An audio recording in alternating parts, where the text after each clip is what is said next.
Hər vaxtınız xeyirli olsun.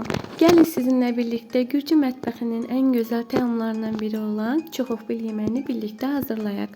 Öncəliklə ərimiş yağın içərisinə yuyulmuş, doğranılmış toyuq tikələrini qoyuram və bunları iki tərəfli azca qızardacağım.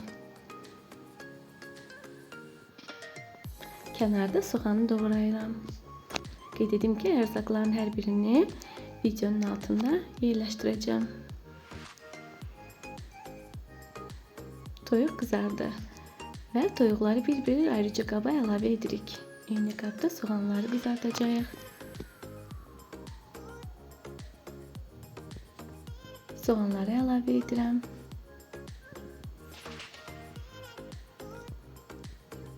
Kənarda pomidoru doğradım, qoydum və qırmızı balqar bibərini də doğrayıram. Soğana paprika, qaratoz, biber, duz əlavə edirəm və bir yemək qaşığı tomatı da üzərinə əlavə edib azca qovururam. Üzərinə pomidor, balqar biberi və toyuq tikələrini əlavə edirəm.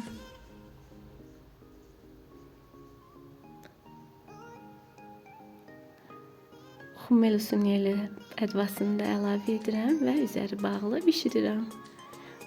Kənarda 6-7 diş sarımsağı doğrayıram. Cəfəri, kişniş, şüyüd, reyhanı da doğrayıram.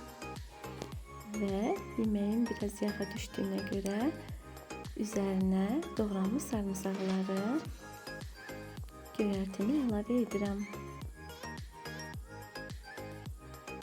Üzəri bağlı 5 dəqiqə qaldıqdan sonra yemək hazırdır. Hazırlayacaq hər kəsə indidən nuş olsun. Kanala abunə olmağı, like etməyi, qayd etməyi və bildirimləri açıq qoymağı unutmayın. İzlədiyiniz üçün hər birinizə təşəkkür edirəm.